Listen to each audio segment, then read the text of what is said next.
Yo, what's going on, you guys? Welcome back to another video, and in today's video we will be doing my version of the Infinity Saga, Marvel's Infinity Saga. Now, for those of you who don't know, back during the earlier days of the channel when I was making some top-notch videos, I ended up doing my own version of the MCU, Phase 1, 2, 3, and 4, and then I did end up promising Phase 4, Phase 5, and 6. However, the reason I didn't do them is because after looking back upon them, they're so bad. So I thought, what better thing to do than just go ahead and completely redo that stuff. Plus, I didn't do Phase 5 and Phase 6, so I can do my own interpretation of that. Plus, my opinions have changed a lot since that video, and I quickly realized, and some people in my comments who watched the thing pointed it out in all the parts, and yeah, I do agree with the majority of them. I could have done this a bit better, in my opinion, as well. I feel like some teams, they should have been in there before. And not only that, but after seeing some of rewatching the videos, I decided that, yeah, I'm going to have to redo this. Because although some of these I still do agree with, in my opinion, it's just some of these are just, what was I thinking? So because of this, we're just going to go ahead and do a restart of this altogether because I don't know what I was doing, honestly. I just kind of just threw random stuff in there, probably. Without further ado, we're going to go ahead and do this into a huge two-part, going over my version of the Infinity Saga and then my version of the Multiverse Saga, which the Multiverse Saga is going to get the biggest chance because, as of right now, it's not really doing too hot. Especially considering the fact due to some certain projects. But I digress. Without further ado, we're going to go ahead and see what I would have changed in the Infinity Saga. And then in the part 2, I will go over the entirety of the Multiverse Saga as well. Everything we know that's coming in development, and everything that's currently released. Without further ado, let's go ahead and get into this. Make sure you guys go ahead, like the video, subscribe to the channel, comment down below if you guys are ready to see my revamped opinions. And without further ado, let's go ahead and get into this. So, starting out with Phase 1 of the Marvel Cinematic Universe. My opinions have changed a lot about Phase 1. Now, originally for Phase 1, my original lineup, if I'm correct, Spider-Man, Wolverine, Iron Man, Spider-Man 2, Daredevil, The Incredible Hulk, Thor, Captain America the First Avenger, Iron Man 2, and the Avengers. And now, I'm not sure if that was the entirety of the original lineup, though, because I'm pretty sure Iron Man 2 came before that. But pretty much, those are all the movies I included in Phase 1, which this has changed a lot. Now, stuff I would keep the same. Spider-Man, I would still have started the MCU since they have, which I've also gone over the rules. If you want to check out the rules, just go check out those parts as well. I'm keeping those rules. And pretty much, I'll sum them up here to do a bit brief summary. Pretty much as if I had access to every character that I do in the MCU. So pretty much, what I do is I still have Spider-Man started off, though I'm changing the villain. Although I did like Doc Ock as main villain, I felt like Lizard would be a better starting villain. Like, for example, I thought Lizard worked great in the Amazing Spider-Man 1. It's just TASM 1, which I don't actually think TASM 1's that bad. I think it's alright. It's just some parts of TASM 1 didn't feel right, and I felt like if they did perfect this, they could have worked. And also, like I said, I would have Andrew Garfield be the main Spider-Man. Now, I'd actually give him the TASM 2 suit from the very beginning. Just having him get the TASM 2 suits maybe also makes it a bit with Holland's main Homecoming suit. Pretty much, I combine those two suits into one, make it a less glamorous as well. It's like there's no way Peter made the TASM 2 suit on his own because Gwen made it, and him and Gwen weren't even together yet at this point. So I'll do something like that. Alongside this, make it much lighter in tone with the entirety of the MCU tone, because considering the fact that they were going for TASM 1, then immediately switching to a lighter tone, that just didn't work. So because of this, I'm just going to go ahead and start out here. It's going to be the same way here. Pretty much, I do something like that. And the post-credit scene as well would end up showing Nick Fury confronting Spider-Man and telling him about the Avengers. It was Spider-Man saying that he's at the past for the moment, which Fury will come back to him in the sequel to Spider-Man, which is obviously going to be 2 Spider-Man movies in Phase 1 because Marvel's flagship character here, obviously. Then after that, I'd have Wolverine. Now, like I said, Wolverine in a separate video, Wolverine was Marvel's second most popular character at the time before the MCU started, and he's still popular. I still do really like Wolverine. He's clearly my favorite X-Men character, aside from people like Professor X and Nightcrawler, stuff like that. But pretty much, I feel like Wolverine should get his own movie in Phase 1. Probably called Wolverine Origins or something. It could be very similar to X-Men Origins Wolverine, just better. Alongside this, no Deadpool included, as well, since he's going to get his own movie eventually at some point as well. And alongside this, I'd also make it at the end to where it's actually the real Professor X and not just some weird special edited version of it. And this would probably go ahead and set up the X-Men, which are going to be a phase 1, which I will eventually get to. And then after that, I'd go ahead and then I would have the Incredible Hulk. Now, the reason I'm doing this is because, keep this in mind, this is before the MCU started. At the time, Hulk was more popular than any of the founding members of the Avengers, aside from maybe Captain America. Because the Incredible Hulk will be happening afterwards as well. The only difference here is that I would change out the whole Iron Man showing up thing. Instead, we would not do that. Instead, I would much rather have Nick Fury approaching Bruce Banner, alongside maybe the introduction of Natasha Romanoff, since Natasha and Bruce have a pretty big connection in the MCU. But aside from that, that's what I pretty much do here. So Abomination's still the main villain here. And oh yeah, also for X-Men Origins, Wolverine Origins, that's what I probably call it. It's still the same villain as the real life X-Men Origins Wolverine, just like I said, better. And Abomination's still the main villain here. However, leader showing up though can go ahead and set us at the Incredible Hulk 2, which will actually get paid off which is not going to get paid off until Captain America 4, like it is in real life. But here, it'll get paid off in the Incredible Hulk 2, like it should have been. Then after that, we can go ahead and have Iron Man. Now for Iron Man, I'd go ahead and have it pretty much be the exact same movie, since it's pretty alright. Alongside this, something I would change as well as the post-credit scene as well. If you don't know, in the original post-credit scene of Iron Man, image in Spider-Man, Wolverine, Mutants, X-Men, alongside the Incredible Hulk. So I would actually keep it in here though, since we've already had a Wolverine movie, a Spider-Man movie, and an Incredible Hulk movie. So because I would actually go ahead and keep all this in here. And alongside this, we'd actually go ahead and have him setting up something up as well. We're going to set up War Machine getting the suit. So I'd rather set up War Machine getting the suit here rather than just getting in the next movie. This way we can focus a lot more time on War Machine's character development. Iron Man 2, in my opinion, I mean, it's a guilty pleasure of mine, but overall, I think stuff could have been better done in that, which I will eventually get to Iron Man 2. Then following that up, we would have Spider-Man 2. Now, for Spider-Man 2, I would combine it for some different elements here. Considering that Peter is still in high school at the moment, so his first trilogy, he will be set in high school. His second trilogy will be set in college. And his third trilogy will essentially be set out of college. And when he's a full-grown adult, and then I can set up Miles Morales, which I will get to that eventually in another video, the part 2. But pretty much here, Peter's still in college. The main villain here I would have would be Kraven the Hunter and the Chameleon. Kraven ends up learning about Spider-Man, and he doesn't end up going there. However, Chameleon doesn't end up contacting Kraven due to the fact that Wilson Fisk wants to take Spider-Man down, as Spider-Man is interfering with his criminal empire. So Fisk is going to debut here, and Fisk is going to play a huge role here, as Fisk has fought Daredevil, Punisher, and Spider-Man multiple times out the comic books, because it's kind of like a three-way here, and this could also be a Defenders villain as well, so we could have him either be paid off in the Defenders movie or in a Daredevil movie, but it will most likely be Defenders.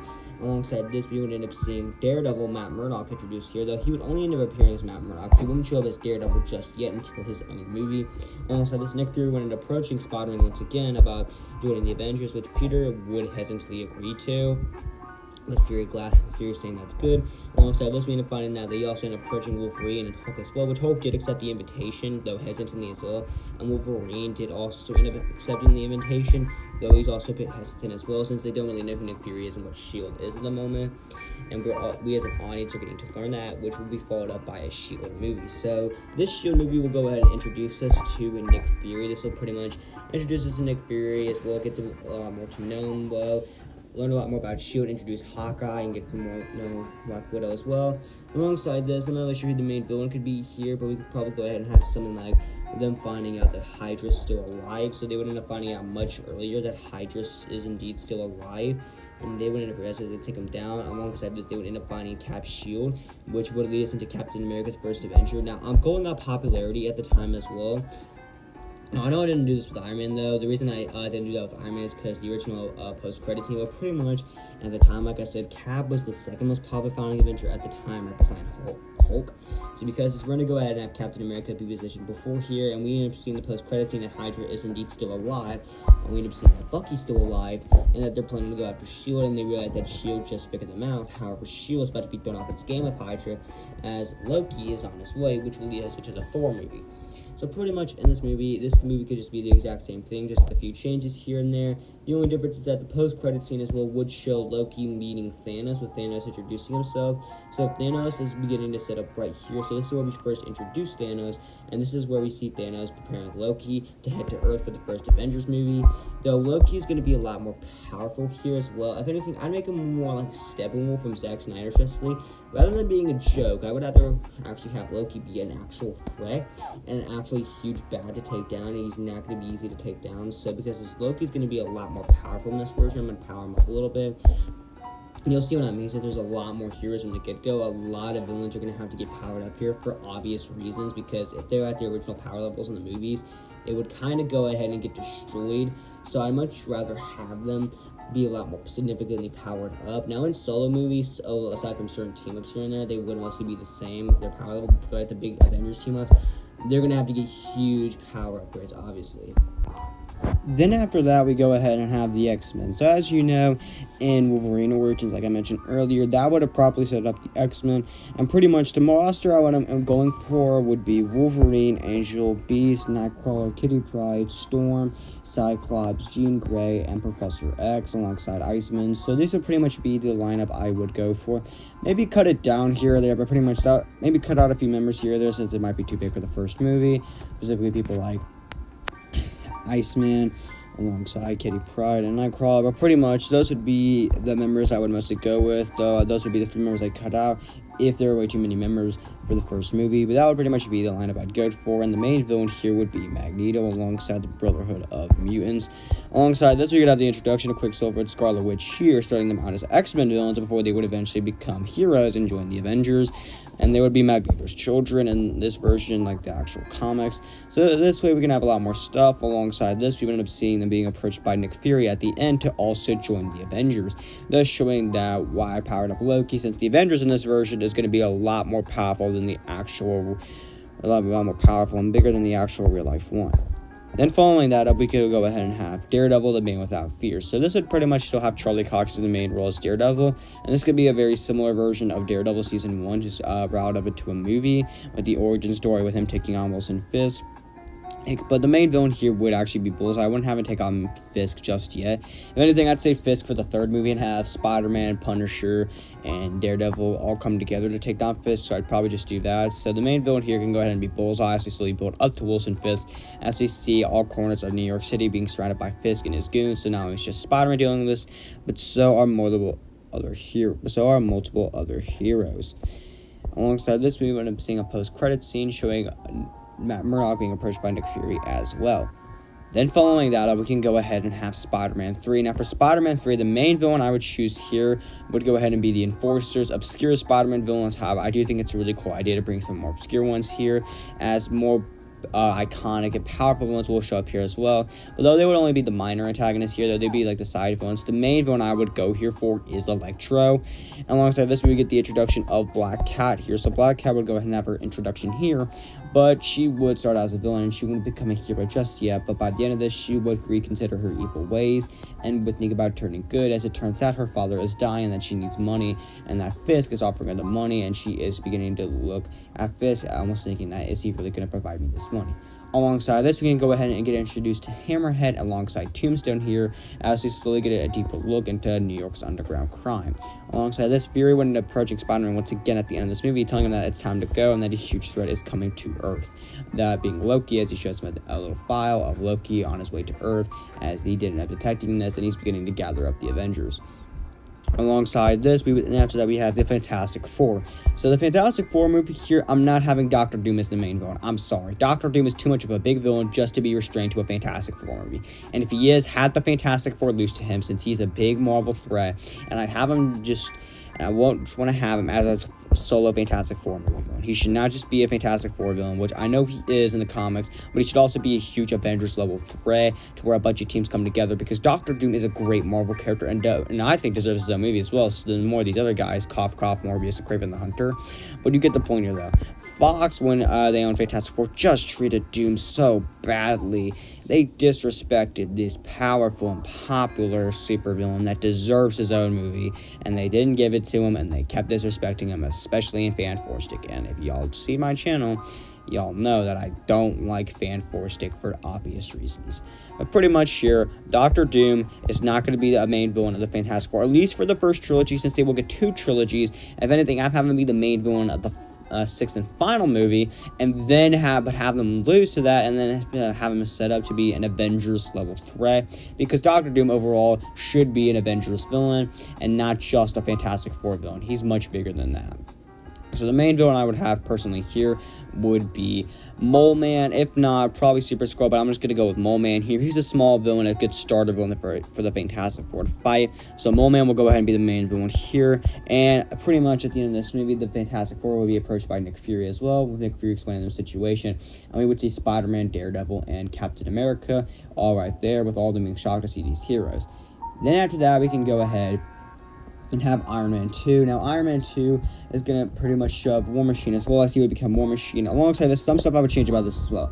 Tony dying here, I'm not really much of a big fan of here.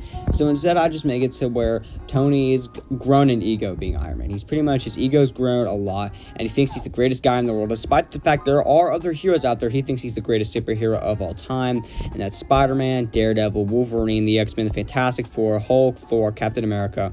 All of them are essentially small chumps that can't do anything to him. Alongside this, we could actually have Captain America show up here as well, interacting with Tony a bit earlier to set up the Avengers as well. And it's pretty obvious in these scenes as well that Tony obviously doesn't like Cap. Now, these would obviously be in the post-credit scenes as well, and likely in the movie, when Fury approaches both Tony and Rhodey, telling them about the situation of Loki and how he's currently heading to Earth.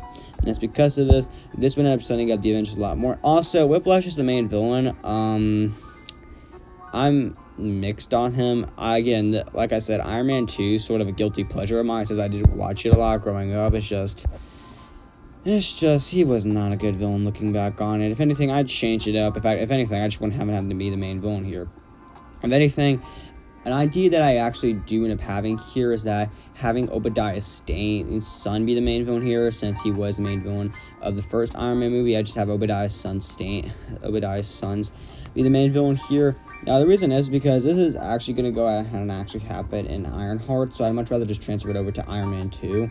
So Obadiah's son is the main villain here, and I feel like that would work a lot better here, instead of just Whiplash, and just have Whiplash be a side villain, because it's kind of really what I see Whiplash as. He shouldn't be his own huge villain for an Iron Man movie.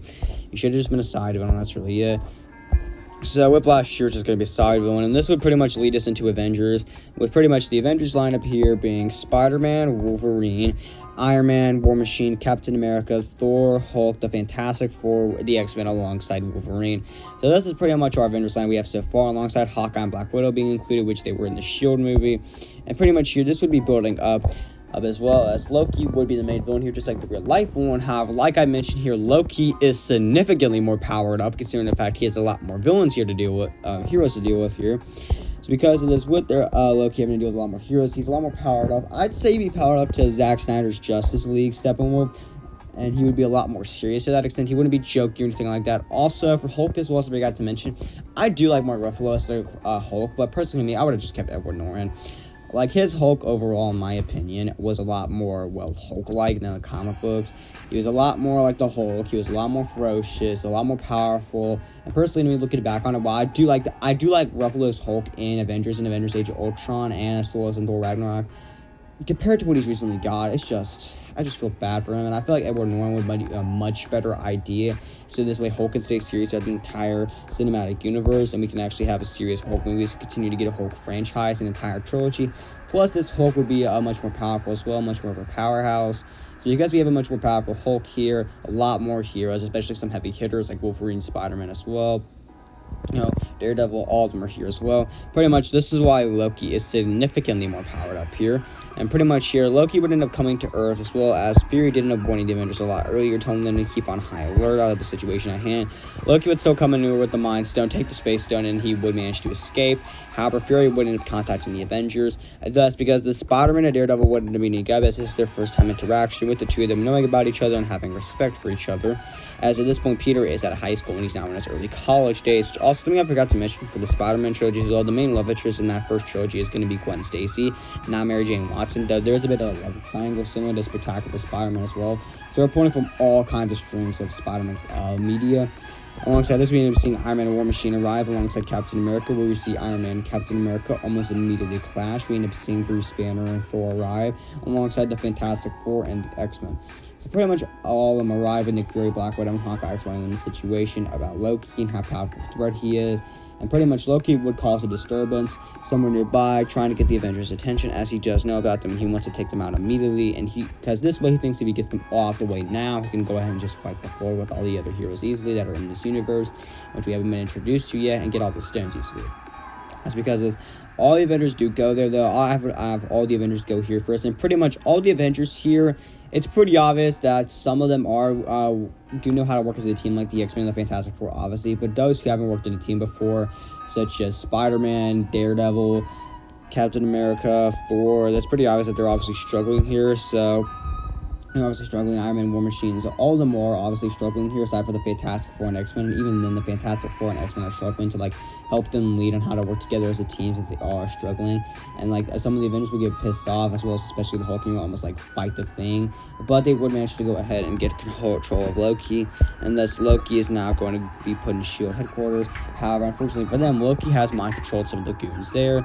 Thus, because of this, he now has them under his control, and they're planning on breaking it out. And Hawkeye is now one of them. I did not like that. Don't get me wrong, I do love the first Avengers movie, but I feel like that was kind of pointless, to be honest, though. I get the point of that, but out of any member he could have chose, he got Hawkeye. I know that was at the beginning, but if he just waited a bit longer, he could have got a more powerful one like Hulk.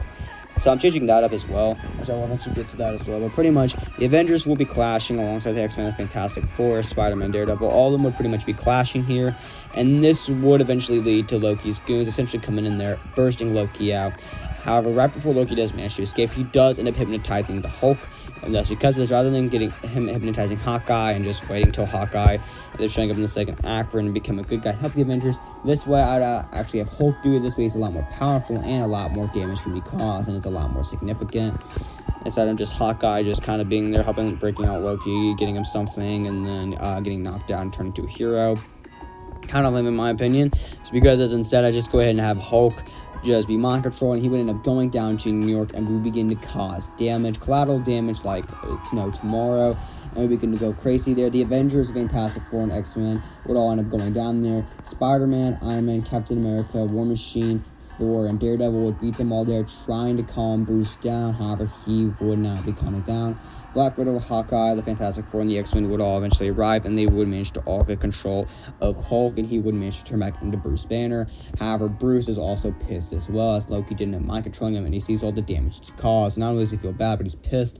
Alongside this, we see General Thunderbolt Ross showing up there as well, threatening to arrest all the heroes, because with him saying that mutants are also technically still banned at the moment. Since mutants are still banned at the moment, they haven't been accepted just yet, which I'll get to that in the second X-Men movie.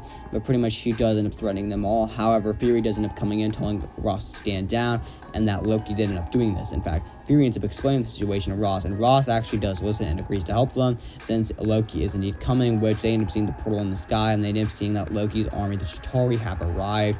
And we end up seeing the Chitauri go ahead and flying down and begin to shoot the citizens of New York, who are still, with some of them still recovering from the Hulk situation. Thus, all the Avengers go ahead and quickly reassemble. Bruce quickly turns back into the Hulk, and all of them do begin to fight the Chitauri.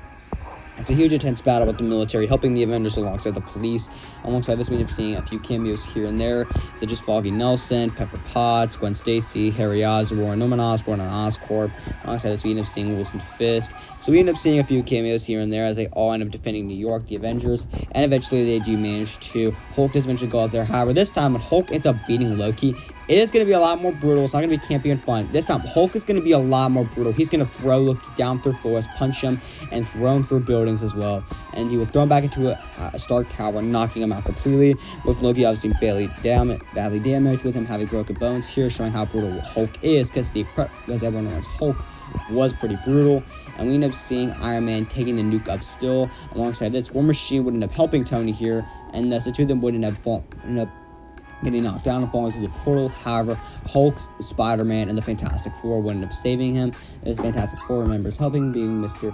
fantastic alongside the Thing, and pretty much they would all confronting Loki, with Loki being arrested and sent back to Asgard, with all the heroes going their separate ways, and we are seeing the post-credit scene of Thanos, and we end up seeing him smiling, not only kind of happy that he actually has someone to challenge now, but also kind of pissed as well. But he'd also end up seeing happy, as he had a sense of feeling that Loki would fail, and he has other methods to get the stones. Then starting out phase 2, we would go ahead and have Spider-Man 4. So pretty much the main villain of Spider-Man 4 would be the Vulture alongside Mysterio. So we're going to kind of take some stuff from what Raimi was playing with his original 4 alongside some stuff with the Amazing Spider-Man 3. As we see the beginning of the downfall of Norman Osborn as he slowly begins to turn into the Green Goblin with the Adrian Toome's science project, the wings ultimately failing alongside Quentin's back illusion tech. At the moment does begin to turn into Goblin, he does slowly begin to go insane. Alongside this, in this movie, Peter and Gwen do begin to date, with Harry obviously being mad about this, as Gwen was with him in the first 3 movies. However, now that she's broken up with him and she's now with Peter, Harry's obviously not happy about this. Alongside this, we end up seeing in this movie Peter actually getting a job at the Daily Bugle for J. Jonah Jameson, who I would still have played by J.K. Simmons, which I did not forget to mention as well. Peter did not work at the Daily Bugle for the original first trilogy, the high school trilogy. Peter and Aunt May's money problems were obviously deteriorating, but they were at least able to barely get by. However, now with Aunt May struggling alongside Peter, this is when Peter would go ahead and get the job at the Daily Bugle. Alongside this, we end up seeing the college Peter's attending to, where we end up seeing a scientist there by the name of Dr. Otto Octavius and Miles Warren, setting up future movies there as well. Alongside this, Peter's new best friend as well, Ned Leeds, also sending up Hobgoblin alongside them. Alongside this, we end up seeing the reaction, and this is actually ended up taking place 2 months after the events of the first Avengers movie, and we end up seeing the collateral damage that this ended up causing. However, everyone is still in the middle of fixing it. And it's pretty obvious here that while most of New York is thankful, alongside this, Spider-Man's reputation has never been better because he was part of the Battle of New York and ended up helping a lot of people because of this. And although Jonah does attempt to talk slack about Spider-Man with him being a bad guy and causing everything that happened during 2012, it's pretty obvious here that everyone obviously ignores Jonah and sees Spider-Man as the good guy here, since he did end up helping the Battle of New York. Though Jonah is still trying to paint Spider-Man in a negative light. Alongside this, we end up seeing as well Captain George Stacy introduced in this movie as well. Not introduced, he would end up being brought back. As for those of you who don't know, it seemed like Captain George Stacy would end up dying at the end of Spider-Man 2 due to the fact that Kraven would always end up killing him. However, he would end up surviving. This way it creates a sense that they would have no idea what they're doing during the events of Spider-Man 3 and the Avengers film, as it's pretty obvious that the police were obviously fractured at the time and they weren't much of help in the Battle of New York because Captain George Stacy wasn't there. As we end up seeing in Spider-Man 1 and Spider-Man 2, that the police were actually able to help Spider-Man a bit due to Captain George Stacy. And it's pretty obvious here that Captain George Stacy and Spider-Man do quite like each other as co-workers, with them helping stop a crime. Then after that, we can go ahead and have the Incredible Hulk 2. So for the Incredible Hulk 2, obviously the main villain here is the leader. It's going to get paid off here much earlier. So the leader will go ahead and be the main villain here, and we end up seeing Hulk facing him off. Alongside this, we end up seeing Hulk's relationship with Betty Ross, alongside with Natasha Romanoff. So it's kind of a love triangle here with Bruce. Not sure you should accept as his love interest, whether it should be Natasha or Betty Ross. Alongside this, we end up seeing as well General Thunderbolt Ross is being less serious to Bruce, since he didn't end up helping the Battle of New York. So Bruce is currently not on the run for the government, since he didn't end up helping the Battle of New York. However, they are still watching Bruce just as a sign of precaution. Alongside this, we end up seeing the human side of Bruce more in this movie, and we end up getting some foreshadowings of a potential Grey Hulk, which ended up setting up the Incredible Hulk 3, alongside with General Ross, and getting something, a red version of the Hulk serum, a red version of the Hulk gamma radiation that Bruce ended up taking, and Ross is prepared to test it on himself. That's foreshadowing the Incredible Hulk 3, with General Ross being the main villain as the Red Hulk. Then after that, we would go ahead and have X-Men 2. Now, the main villain I would have here would end up being Shadow King. So Shadow King would be the main villain here. Alongside this, members, I said that I would cut if it was too big for the first X-Men movie, such as Nightcrawler, Kitty Pryde, and Iceman would be introduced. Alongside this, we'd have members like Rogue, Colossus, and many other more members being introduced here. Alongside this, Magneto would also end up returning as well with the Brotherhood of his mutants, but this time as allies to the X-Men, helping out Shadow King as well. Alongside this, we would end up getting the introduction of Black Panther here with some romantic tension with Black Panther and Storm, since they all do get married in the comics, Black Panther and Storm, and they are affiliated heavily heavily. So because of this, the two of them would go ahead and have some romantic tension here, which would lead to the Black Panther movie, which I'll get into in a little bit. Then following that, we would go ahead and have Captain America: The Winter Soldier. Now, pretty much, this is going to be the exact same movie, pretty much. It's just Captain America: The Winter Soldier is a really good movie and one of the best MCU movies. We'll change just a few things here and there, as when during the final battle with Cap is fighting Bucky, I'd actually have Falcon be there in the final battle. Alongside this, we end up seeing someone controlling Bucky. Yes, Bucky actually begins to snap out of it, however, someone's controlling him, and we end up seeing who it is, as we end up seeing someone walking in and take off the mask, and it's revealed to be Red Skull. Red Skull is indeed still alive, and that he was pretending to be dead the entire time, but he secretly survived, was orchestrating everything behind the scenes and in the shadows, and it's pretty obvious that he still wants to go and conquer the world, though he does know it's going to be much harder now since the Avengers, the X-Men, the Fantastic Four all around here. However, he's still confident that if he plays his cards right, he will indeed be able to take out the entire world and have the grasp of his hands, with Cap calling him crazy. However, Red's going in and saying, let's see who's crazy after this, Captain. And that's going to pushing the button. Bucky would immediately be back in the Winter Soldier program, would almost kill Cap. However, Cap would still say, I'm with you to the end of the line. And when Bucky doing a falling into the water alongside Falcon in this version, Bucky would end up pulling them all out. He would end up escaping. Though S.H.I.E.L.D. is now done. S.H.I.E.L.D. is gone, unfortunately. So with S.H.I.E.L.D. now unfortunately dead and gone, obviously, they have no idea what to do. Cap, and he would also end up contacting the rest of the Avengers, the X-Men, the Fantastic Four, then pretty much explaining how S.H.I.E.L.D. is gone now, and there's no hope for it ever returning, and if it does, it will nowhere be as strong as its original state. Then after that, we would go ahead and have the Fantastic Four 2, and the main villain I would have here would be Super Skrull. Alongside this, in this movie, we can do something that we actually did in the actual real-life sequel, the actual Fantastic Four 2005 movie, Fantastic Four: Rise of the Silver Surfer. And we can have Sue Storm and Reed Richards go ahead and get married here, so they can go ahead and indeed get married here. Alongside this, we could potentially foreshadow at Silver Surfer, since for those of you who don't know, Silver Surfer actually has a pretty significant role in the Infinity Gauntlet storyline, so this can go ahead and foreshadow Silver Surfer. It wouldn't introduce Silver Surfer just yet, but this would end up foreshadowing alongside potentially Galactus being included in Infinity War. Thus, because of this, Infinity War Endgame is going to go ahead and be a lot bigger than it actually was in the real life movie, since Silver Surfer and Galactus is going to potentially be involved in this as well. Not with Infinity War in the Galactus' case, but in Endgame. Then after that, we go ahead and have Iron Man 3. Aldrich Killian's the main villain here, not the Mandarin. Mandarin will be saved for Iron Man 4, and yes, I'm giving Iron Man a fourth movie. Alongside this, we need to foreshadow Purple Potts getting her own suit. And pretty much also for the whole fake out Mandarin thing as well, that's being cut as well. Instead, we're just going to focus on Aldrich Killian and the superpower beings as well, and all the superpower people that he created. Alongside this, Tony's PTSD a lot bit more. I've seen him seeing some nightmare sequences, alongside him building the Iron Legion a lot more, even though the Avengers are there, with him knowing that S.H.I.E.L.D. is now gone pretty much from Captain America: The Winter Soldier, since Steve didn't have foreshadowing this. Tony's now even more tempted and continuing to do the Iron Legion, as he knows he has to, due to the fact that some bad stuff's happened. Now, also, something I would change as well, Tony doesn't destroy the entirety of the Iron Legion at the end. I don't like that, and even him retiring as Iron Man, only to come back in Age of Ultron, I don't like that. So instead, what I do is, he would destroy a majority of the suits, except for a few left. This way, he's not permanently retired as Iron Man, but he is confident that the Avengers can do it, and not the Iron Legion by himself, and he's confident that the Avengers can indeed do it, or either that, we could find another program, which could foreshadow Age of Ultron, with him creating Ultron alongside the Avengers as well, though that will eventually turn sour, and his trust in the Avengers as well, with them protecting and saving the world alongside it as well. Then after that, we can go ahead and have the Black Panther movie. This can largely be the same movie, with a few changes here and there. For instance, Storm and Black Panther would go ahead and get married in this movie, alongside this M'Baku. Black Panther's dad would end up dying from old age instead of from Bucky. Alongside this, we would actually go ahead and end up seeing the X-Men as well, alongside Black Panther being approached to join the Avengers by Captain America, and thus Black Panther would end up agreeing. So because S.H.I.E.L.D. is now gone, all the other members of the Avengers decide that they need to all work together in order to find new members of the Avengers, due to the fact that the world is currently now without S.H.I.E.L.D. gone. Now with S.H.I.E.L.D. gone, they need to get as many more heroes as they can to protect the world. Then after that, we can go ahead and have Thor: The Dark World. Now this movie, I have major problems with.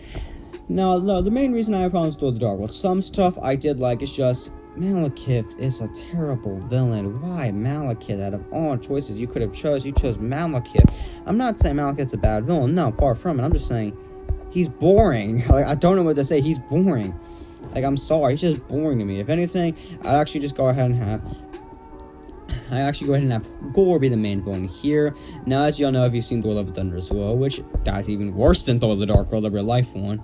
It's bad, but I'd rather just have Gore, the God Butcher, be the main villain here and have him just invade Asgard to go ahead and get the Space Stone, which was brought to Asgard, like the original Real Life Avengers film. You actually have an interest in getting that, and this time, rather than going ahead and going to find the whole weird center universe thing to try to like erase all gods, I don't know. I haven't seen Love and Thunder for a while, and I'm glad I haven't rewatched it, honestly. Pretty much, what he wants to do here is that he still doesn't want to kill all gods, and the sword is still poisoning them. However, this time, 1, he's going to look more like his comic book self. 2, he's going to be more intimidating. 3, he's going to be in a serious movie, so this actually works, so it's a win-win. And 4, instead of which I'd rather have him use trying to bring the Infinity Stones together to try to go ahead and take down all gods. Now I know this is kind of sound like Thanos, but it's either this or Love and Thunder, which is bad. So I'd much rather take this. In this version, the movie would be a lot better. Loki would not fake his death; he would still be alive. And alongside this, we would actually end up foreshadowing Surtur being the main villain of Ragnarok, not Hela. Hela, I'd much rather be a villain of the actual real life Thor: Love and Thunder. Not really, just a fourth Thor movie that's not going to be anywhere close to Love and Thunder. Alongside Thor and Jane would not break up here. They would still be together at the moment. Though around in the third movie, they probably would break up there, and then they would get back together in Thor 4, so we will eventually get to that.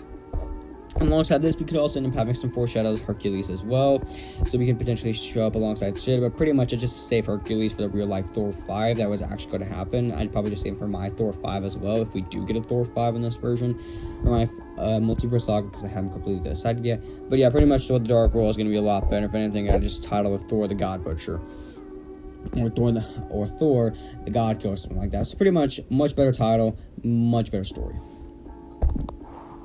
Then after that, we can go ahead and have Spider-Man 5. Now, the main villain for Spider-Man 5 here is going to be Sandman. So Sandman will be the main villain here. He'll be working at Oscorp, and he would end up falling into a pit of sand, similar to the real life Spider-Man 3, and it'll be the same thing here. The only difference here is that it's not 3 villains, though we would see the birth of the symbiote project, with the symbiote landing on Earth, and we would end up seeing the symbiote coming down from here, with Oscorp scooping it up and having a huge interest in it, as alongside Norman Osborn. At these things, this could rebuild Oscorp's reputation, though Oscorp's reputation is now even more in tatters due to the fact that Sandman's going around this. Spider-Man does eventually beat him, though the public is slowly beginning to turn its back on Spider-Man, since Jonah is convincing them, because all the collateral damage that Sandman doesn't have caused in this movie while fighting Spider-Man. Majority of people do still believe that Spider-Man is a good guy, especially after all the good things he's done, plus with him helping out in Avengers 1, and eventually Avengers Age of Ultron as well. Then following that, we can go ahead and have the sequel to Daredevil. Pretty much in this movie, we would go ahead and get introduced to Elektra. Alongside this, I would end up having Mr. Fear alongside Mr. Owl be the main villains here, so they would go ahead and be the main villains here. Alongside this, we would end up getting the introduction of Punisher as well, setting up for his own spin-off movie, with him having a rivalry with Daredevil. Alongside this, we would expand on the underground crime of New York, with also us introducing to Madame Mesquite. And pretty much we would be expanding on the crime of New York, with us setting up the eventual 3-way team-up between Spider-Man, Daredevil, and Punisher, with all of them taking down Fisk. Alongside this, Spider-Man would also end up showing up here as well, since Spider-Man and Daredevil are indeed in the same city. So Spider-Man can also go ahead and show up here as well to join Daredevil and Elektra in the final battle. And we also end up having some smaller Spider-Man villains show up here as well, with Daredevil teaming up at the beginning of the film, such as Boomerang, Big Wheel, Shocker, Rhino, stuff like that. And pretty much Fisk is getting tired of this. And then following that, we could go ahead and have the Punisher movie. Now this would go ahead and pretty much be a spin-off here. The main villain I would have here, in my personal opinion, would be Wolverine's son. Now, for those who don't know, Wolverine does indeed have a son. He was a Punisher villain, so we can have Wolverine show up here as well.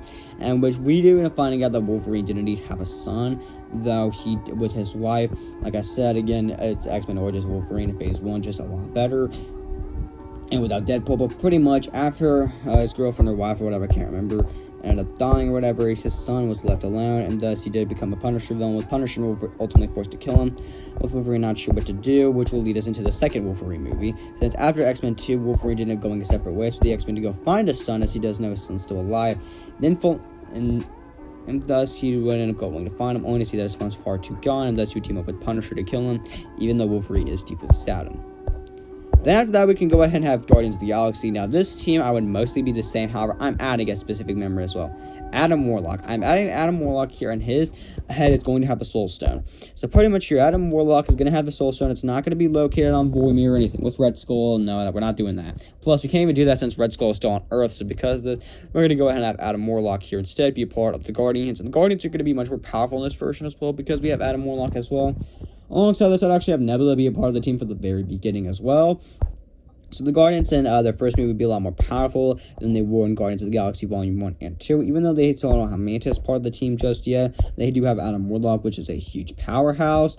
So because this Adam Warlock is now also part of the team, alongside this, we end up getting a great dive into Thanos. And Thanos would be a lot more like his comic book self. Instead of just Bill Money, you want to be the nice guy who wants to balance the universe. He's also technically a villain, seen as a psychopath by the heroes, considering the fact he wants to wipe out the universe, and that's the wrong way to do it.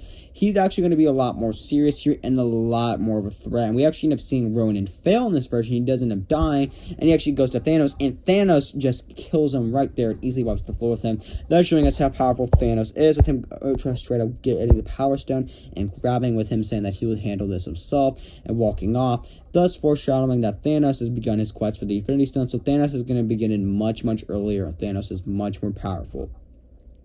Then after that, we can go ahead and have the Wolverine. Now, there are some differences from the real-life Wolverine and my version of the Wolverine.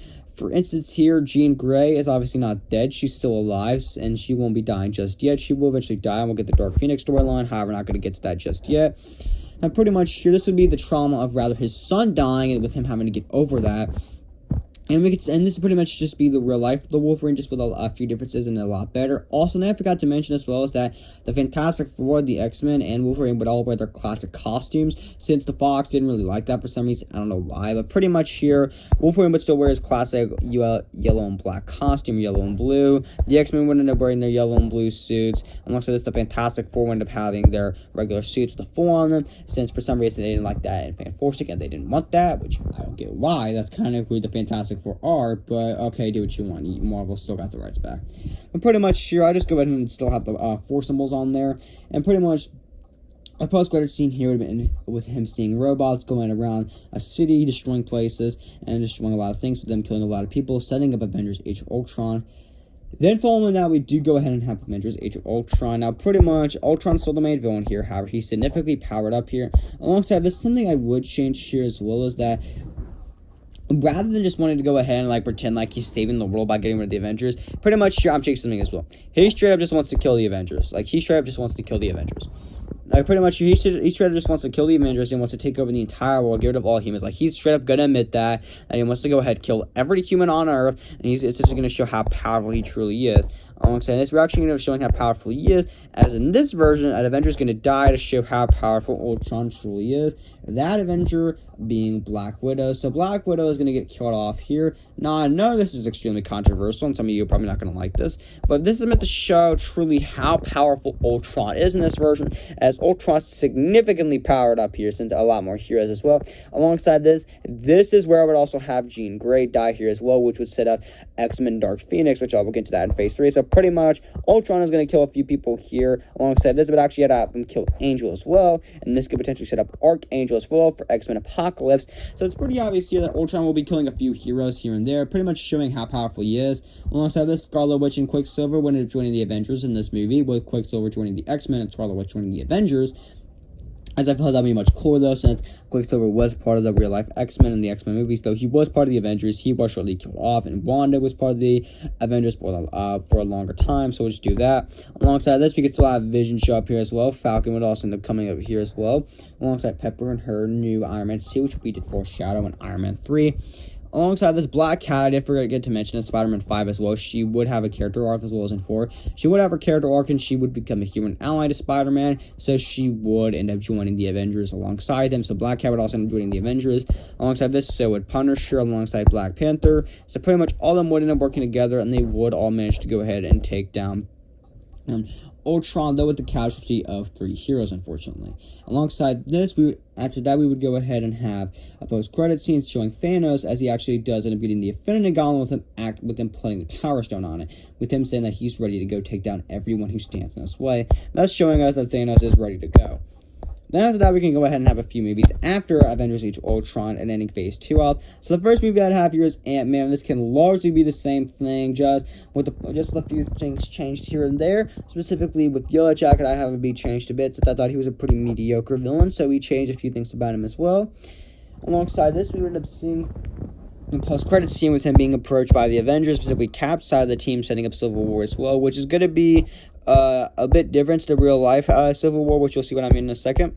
Alongside this, we actually end up seeing after that, we end up getting a Deadpool movie. Now, this movie could largely be the same thing, just more references to the Fantastic Four, X-Men, Spider-Man, Guardians of the Galaxy, Black Panther, and with him also being approached by one of the sides for the Civil War, which we will eventually get to. Alongside this, we would actually end up having Blade as well. So this would begin to show us the darker side of the Marvel Cinematic Universe, at least my version, as we begin to see the vampires and all types of weirder creatures out here. So this begins to show us the darker side of the MCU and build up to the Midnight Suns. And then following that, we have Civil War, Captain America Civil War, which I'm actually changing that. It's going to be Avengers Civil War. I feel like this should be an Avengers movie instead of Captain America Civil War, just a Captain America solo story. Civil War is too big of a comic book just to be a Captain America movie. Now, don't get me wrong, I do like the real life Captain America Civil War, but this is just way too big just to be a Captain America movie, honestly, guys. Now, Bucky is still included in this movie, though he's not the main, one of the main focuses of the movie. He's just part of Cap's team. He broke out of the mind control of Red Skull and Captain America the Winter Soldier, and he's now free, and he's part of Cap's team. But there are a few things that change here as well. Red Skull is the entire main villain here. Zemo, I say, for Captain America 3. So pretty much what the conflict is here is that Red Skull realized that the Avengers, Fantastic Four, X-Men, alongside more heroes are coming together now, and he realizes that it's getting a lot more harder for him to potentially take them all down. Thus, he creates some kind of conflict to reach them over there. Potentially ends up getting some small level villains here. Potentially some people like Crossbones, alongside people like Shocker, Rhino. Getting a lot more people, getting some connections to the big men of crime in New York. Getting a lot more villains here to show up to try to get off the Avengers, the X-Men, the Fantastic Four, and many other heroes. And they do want them all coming there, only for them to all let this happen, only let them something bad happen, as Scarlet Witch does attempt to stop an explosion. However, she still does throw it into a building on accident, causing it to blow up, killing a bunch of more people. And Spider-Man, alongside other heroes like Daredevil, Punisher, the Fantastic Four, all X-Men, although there are more heroes there to try to save them, it's still not enough, and many people have unfortunately died in this version. They unfortunately die in this version. That's because of this. The Avengers are obviously not split and divided on what they could potentially do now. As the government is questioning the legitimacy of the Avengers, the X-Men, and the Fantastic Four, with them proposing the idea of the Sokovia Accords. However, the difference is here is that Red Skull realizes that he can use this as an opportunity to potentially take over the entire world. So because of this, Red Skull wants to deciding to go ahead that he needs to try to get as many Hydra agents as possible. And they can end up taking over every government in the world. This way they can end up using this to their advantage to potentially take down the Avengers. However, the Avengers are aware of this, however, and then they are determined to stop this. Thus, they do on going to confront Red Skull. However, this time, Red Skull purposely leaves stuff there to cause even more collateral damage, while also bringing some previous villains of previous movies. We can go ahead and have people like the Abomination, the Lizard, Kraven the Hunter, Electro, Bullseye, Mr. Fear, Obadiah Sane's son, as he actually wouldn't die like Obadiah. Pretty much, previous villains that wouldn't be coming back here. Also, something I forgot to mention is that Thor is still not here. Thor is still not going to be here. He is still off-world for some reason, which we will see in a little bit, as is the movie after this, when explaining where the heck Thor was. But Hulk is here as well. Alongside this, we end up seeing General Ross actually end up turning against Bruce once again, them firing at him alongside multiple other heroes. So pretty much, the entirety of the world is split on the Avengers, with Red Skull using this to his advantage to try to take over the world. And we end up seeing that here, I'm taking something from the 1994 Spider-Man TV show, as we end up seeing Red Skull breaking out Chameleon, as it's find out here that Chameleon is Red Skull's son. Now, I thought this was a clever idea in the real life 1994 Spider-Man cartoon show, and I feel like this is going to be a clever way to transition it over here. You guys might not like it, but I think this is a really cool idea, makes it really unique. So because of this, he realizes that with his son, Chameleon, he can use this to his advantage. And now, Chameleon's half brother is Kraven the Hunter still, and which means he is also connected to Red Skull. So Kraven is also connected to Red Skull a bit here. However, Red Skull does end up seeing Kraven as more of a mistake, and he doesn't really like Kraven, thus he does not break them out. And Kraven is kind of pissed at this. Thus, he is thinking about the idea of helping the Avengers, though he is still in jail, so he can't help them. And thus, in the next battle that happens, he ends up ordering Chameleon to go ahead and try to take over the White House. This way, they can permanently ban the Avengers, the Fantastic Four, and the X-Men. This way, they can take over the entire of the world. That's because that's why even more villains are broken out, and there's a huge battle happening here. He actually does manage to turn the Avengers against each other, as not only is Chameleon in there, they're trying to take over the White House, trying to take over the government. But he actually does end up breaking down Mysterio here as well, with him using illusions. Thus, pretty soon the Avengers are fighting each other now alongside the X-Men and the Fantastic Four, which alongside this, Ant-Man and Deadpool would also be brought on here as well. Blade would not be brought on here. Blade would be avoiding this, as he's in the middle of hunting vampires. I feel like the darker side of the MCU should be disconnected, at least for the moment, until we get to the big Infinity War Endgame stuff, which is going to be much bigger than the real-life stuff. So I'm just going to point that out here.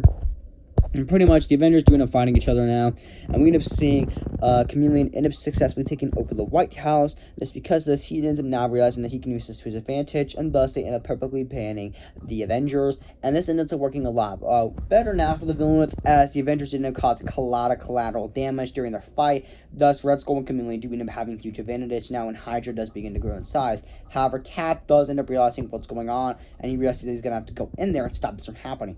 However, Tony is a bit hesitant about this, and he doesn't believe in that. He thinks this is the actual president. Thus, the two of them are divided, and Tony actually does end up going to what he thinks is the president, with them proposing an idea. This way, superheroes can stay, but they're under government control. Thus, the Chameleon does end up liking this, who disguises the president, and thus they do end up agreeing.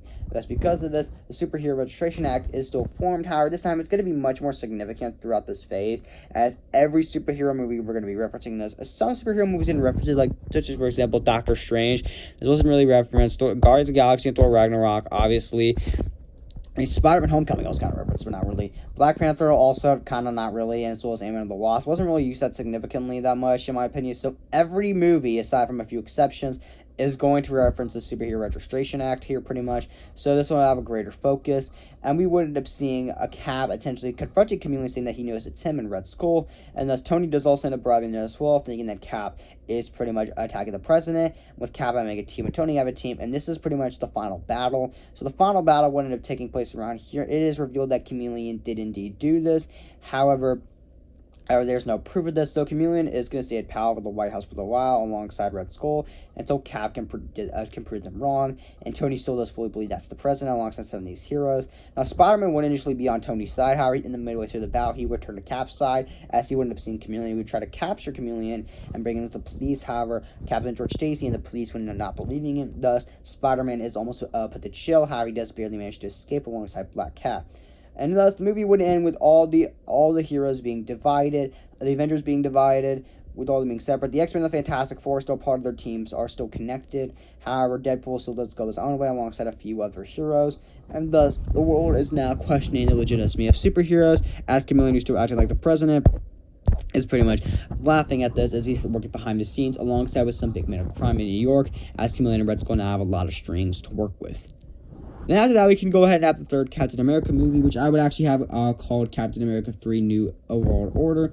So pretty much here, this immediately picks up right where Avengers Civil War left off, with Cap still trying to figure out how he can potentially stop them. However, he's not sure how he's going to do this, as Chameleon and Red Skull are too powerful in this situation, as they have the upper hand. Thus, Cap, Hawkeye, Falcon, and Bucky, now they're going to have to do something. Thus, they end up contacting a few of the heroes who were on part of Cap's team to try to go help them. Thus, specifically being members such as Spider-Man, who ended up turning over. The Fantastic Four were actually decided to join Cap's team, as they end up seeing what's going on as well, alongside Ant-Man, Scarlet Witch, and many other heroes. But pretty much, they would all end up arriving, and Cap would end up telling them the idea, and thus they would all end up agreeing, and thus they would attempt to stop Red Skull and Chameleon. However, Zemo would also be the main villain here as well, as Chameleon and Red Skull would essentially send Zemo out to deal with him.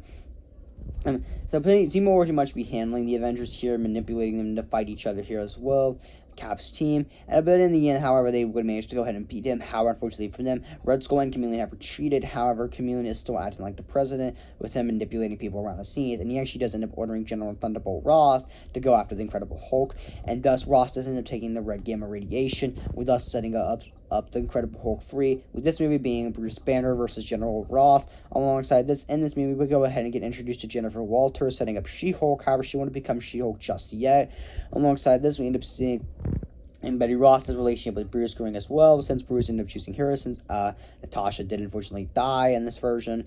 We ended up seeing Hulk alongside Red Hulk fighting it out. It's a huge intense battle, and Hulk's reputation is now ruined even more. As a lot of collateral damage has happened, and a lot more people were killed during this fight, with Hulk feeling extremely guilty. Now, pretty much, this is meant to set up the downfall of the superheroes, with a bunch of people turning against them. And that's what Phase 3 pretty much is. Phase 1 was essentially building up to the Avengers. Phase 2 was continuing where they left off, with the hero's reputation never being better. And Phase 3 is that public image going down and the heroes being separate and stuff like that. So when we do eventually get to Infinity War, the people who feel like they didn't need the heroes the entire world, when they feel like they didn't need the Avengers, when Thanos does come, they realize then that they actually needed the Avengers, the Fantastic Four, the X-Men, Spider-Man, Daredevil, Punisher. They realized that they all needed him, and by the time the Endgame comes out around, they do realize that they ended up needing them the entire time, and that because all this stuff happened, that gave them a free pathway for Thanos to easily come in and wipe the floor with everyone, which I will get to that eventually. But pretty much here, Hulk's reputation is now destroyed, and the world is turning against more of the heroes, as well as more collateral damage is shown,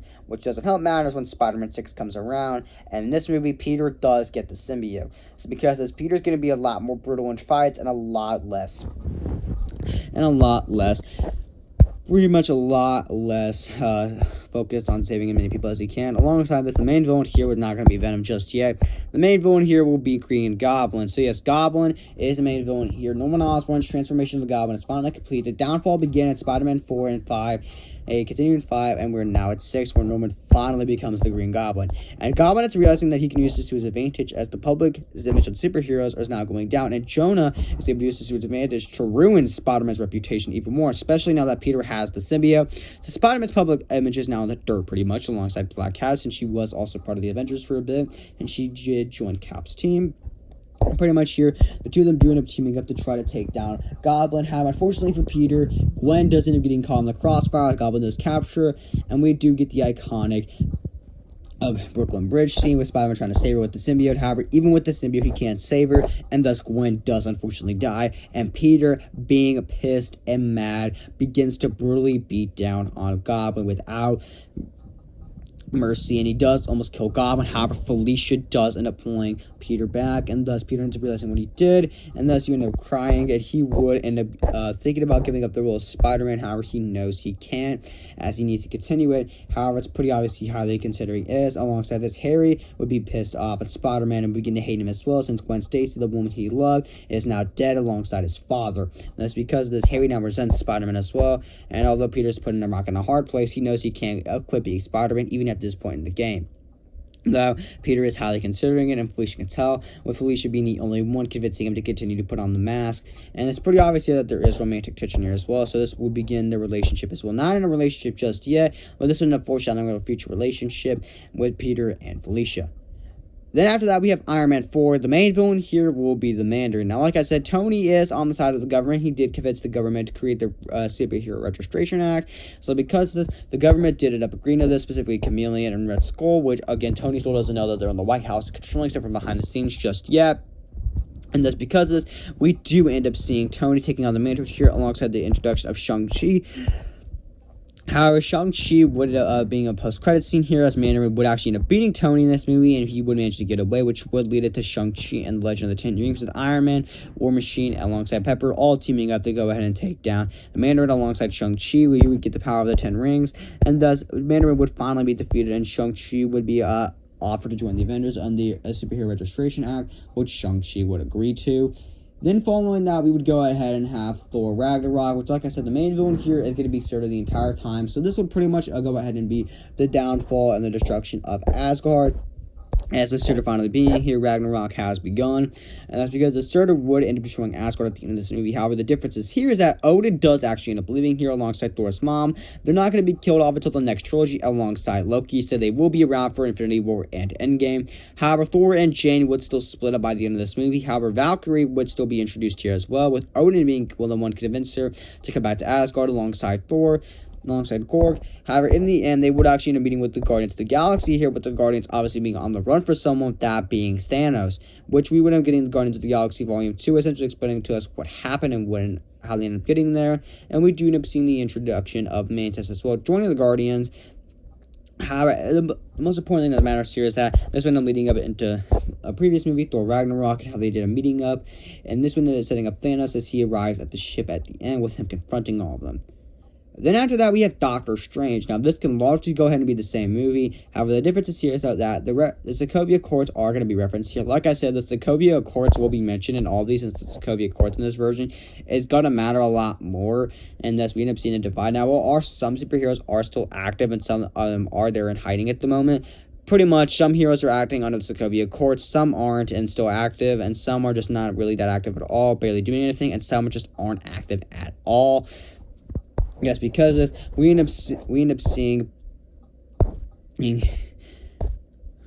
Because of this, we go ahead and end up seeing Doctor Strange as he ended up learning how to become a sorcerer, learning all his magic. Though during the final battle, he would be approached by the police, telling him to put his hands up. However, Strange would escape, with him obviously now not being able to dodge the courts as well. So yes, as soon as a hero pops up, the police and everyone will show up there. So no hero is escaping from the Sokovia Courts. That is not under them. Then after that, we can go ahead and have the Fantastic Four 3, which will be the final movie in the first Fantastic Four trilogy. Like I said, Super Skull was the main one for the second one. So for the main one of the third one, we can go ahead and have it be a nihilist. Alongside this, we could potentially have the introduction of Silver Surfer right here, setting it up to be a big part of the Infinity Gauntlet storyline. Alongside this, Galactus showing up here as well, which will be a big part of Endgame, not Infinity War. And we do end up seeing him getting a disturbance as well, as we end up seeing a ship heading down to Earth at a lightning speed. Then after that, we have Ant-Man and the Wasp, but this movie can mostly be the same, with Scott being on house arrest, alongside Hope becoming Wasp as well, with Ghost still being the main villain. This movie can mostly be the same as well. However, he would be approached by Cap, explaining that a huge threat is now here on Earth, even bigger than all the previous threats they faced as the Avengers. Alongside this, then following that, we can go ahead and have X-Men 3, which I would title X-Men Dark Phoenix. So pretty much Jean Grey would unleash Dark Phoenix powers and how she's still alive, and pretty much the X-Men would have to battle her here. Alongside this, Deadpool would also end up showing up to help them. Alongside this, after the huge fight, Jean Grey would not end up dying again, but she realized what she'd done, and thus she would end up rejoining the X-Men. However, Wolverine says that he needs some time away and would end up going in separate ways, which would lead us into Wolverine X-23, which would go ahead and introduce us to X-23, the new Wolverine. Now, this movie can mostly be the same to Logan, minus Professor X and minus being set in the future. So this would be very similar, but also different at the same time, with X-23 obviously becoming Wolverine. They get the Wolverine in mantle at some point, however not at the moment. And then following that, we can go ahead and have Blade 2. So we can go ahead and have Blade 2. Now pretty much this would also end up getting the introduction to Moon Knight. So Moon Knight would make his debut here, and he would setting it up for a movie, which he would follow afterwards, which is pretty much just the Moon Knight show, just all of them compiled into a movie, all the episodes compiled into one movie, with a few stuff added here and there to make it a lot more interesting. And then following that, we can go ahead and have the Punisher 2. Now Punisher 2 would pretty much fall off the event as the first Punisher movie, with his best friend being the main villain here, who fought in the war, who did eventually turn into a villain. I can't really think of his name at the moment, but for those of you Punisher fans, I think you know who I'm talking about. And at the end of this movie, he would be approached by Daredevil, Spider-Man, Black Cat, Elektra, and Iron Fist, which would lead us into an Iron Fist movie explaining the origin of Iron Fist, showing us off alongside showing us Shang-Chi in this movie as well, teaming up with Iron Fist. And at the end, Iron Fist would end up showing up, meeting up with Daredevil, Elektra, and Spider-Man, with all of them planning on taking down Fisk, which would lead us fully into Daredevil 3, with Spider-Man, Elektra, Black Cat, Daredevil, Punisher, and Iron Fist all teaming up alongside the introduction of Jessica Jones and Luke Cage, all of them teaming up to go ahead and fully take down Wilson Fisk and every big man of crime, every crime boss in New York. However, they would have still end up getting arrested by the police. Some of them would, specifically Jessica Jones, Iron Fist, and Luke Cage. However, Elektra, Spider-Man, Black Cat, Daredevil would manage to all escape, with all of them agreeing to go their separate ways, with Luke Cage, Iron Fist, and Jessica Jones breaking out of prison at the end of the movie. And this would eventually lead us into the Defenders. However, a huge threat is coming as well, as we do end up seeing Thanos arrive on Earth at the end of this movie. Then following that, we have Black Panther 2. Now, the main villain here is going to be Namor, and introduces us to the Kingdom of Atlantis in the MCU.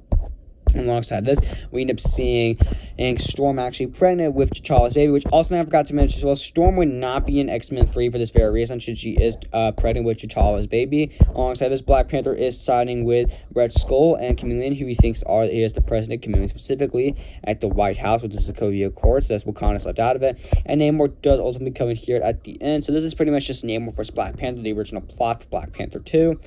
And then after that, we can go ahead and have Captain America 5.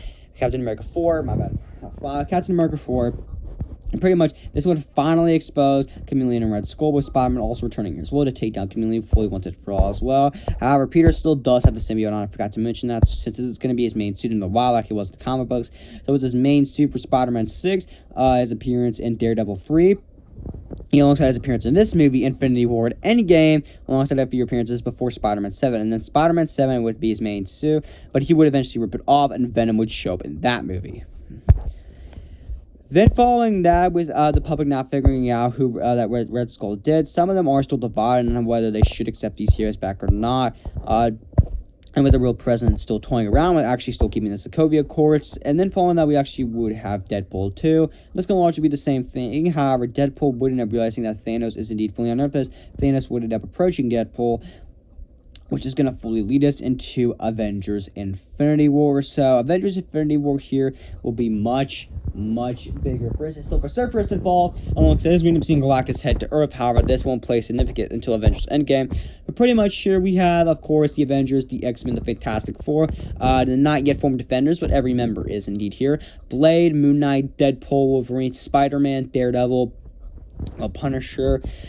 All these heroes are coming together here. Ant-Man, Wasp, Captain America, Iron Man, Pepper Potts, Shang-Chi, Captain America, pretty much a lot of heroes as well. Alongside this, the Eternals would also end up making their first debut here, since they do have a pretty big connection to Thanos in the comic books. So the Eternals would all end up showing up here. So pretty much the sides that would be showing up here, since they were to split sides in Infinity War, the real life one. So pretty much here we would have the event. We would pretty much have Iron Man alongside War Machine, Pepper, Spider-Man, and Black Cat. But also something I forgot to mention in Spider-Man 6, I also decided to introduce Silver Sable, so Silver Sable would also end up showing up here as well.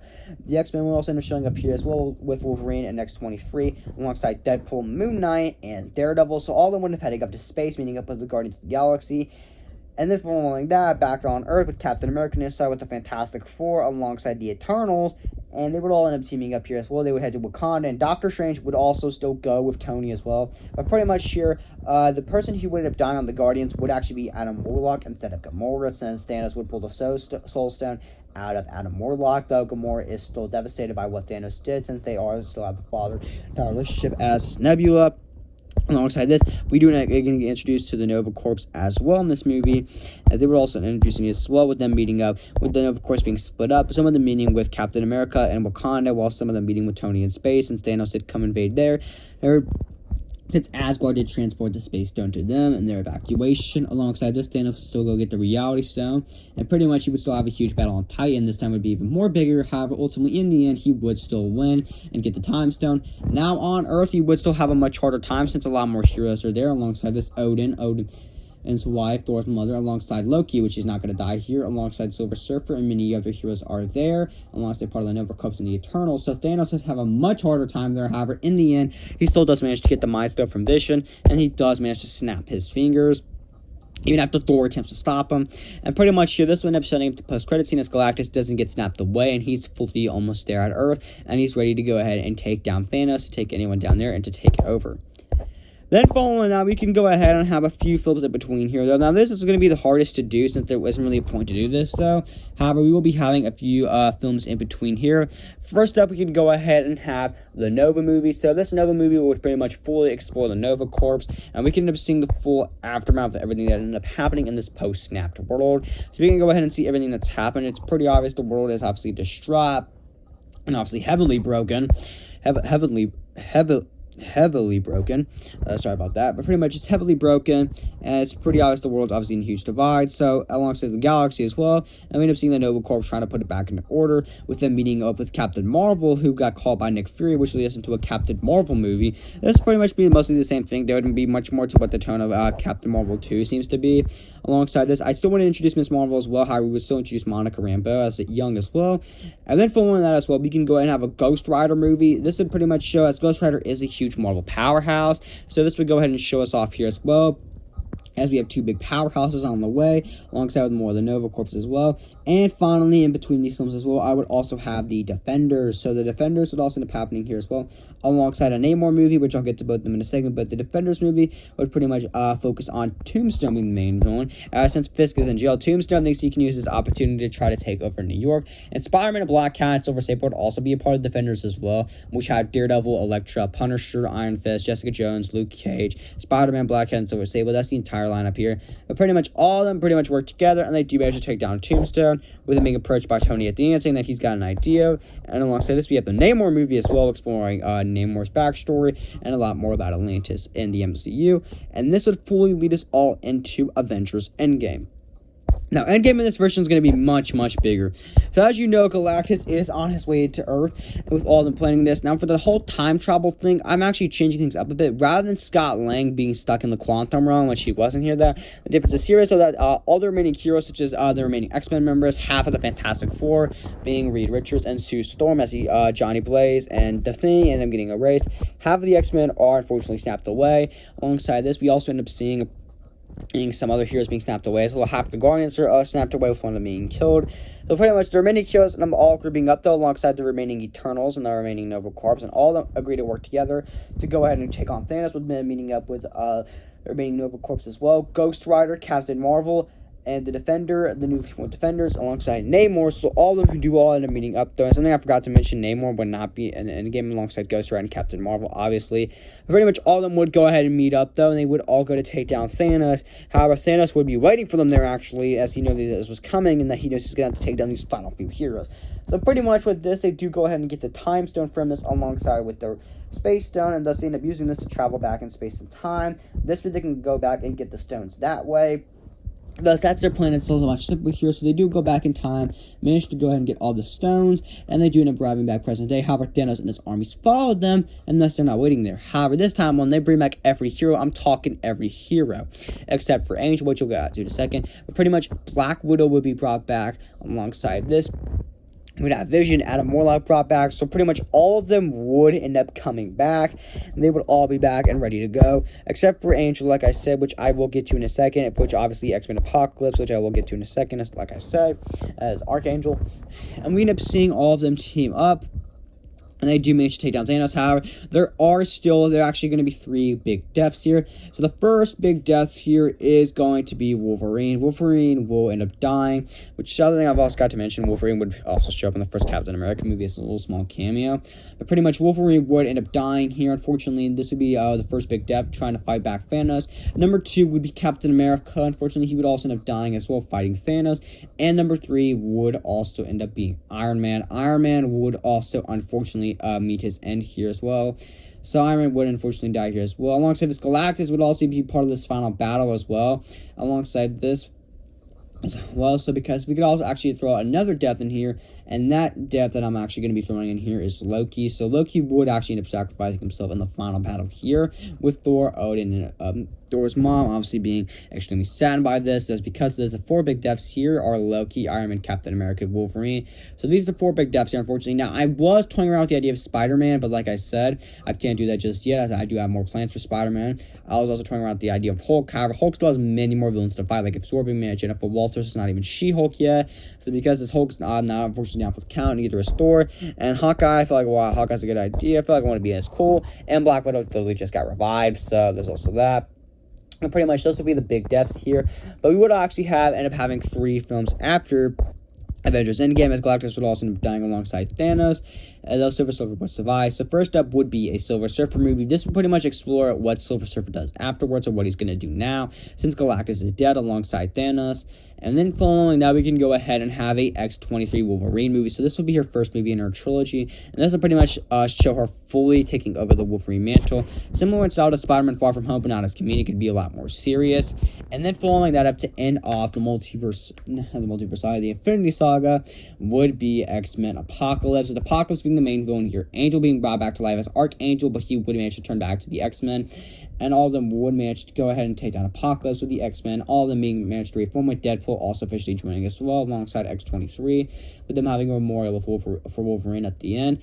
And that's where we fully end the Infinity Saga, my version of the Infinity Saga. So I hope you all enjoyed this video. This video is much longer and larger than my previous ones, going over phase 1, 2, and 3, much more ambitious in my opinion, since I'm going through a lot more stuff. Now there were some notable things that I would have thought to change, but I decided not to. That some stuff worked better, such as I thought instead of just doing Avengers Civil War, doing Avengers vs. X-Men. However, I decided it'd be much better if we go ahead and simply just do Avengers Civil War alongside a few stuff here. I was determining whether to just go ahead and introduce Fantastic Four and X-Men in phase 2 again, but I decided to just go ahead and introduce them in phase 1 and have them be joining the Avengers.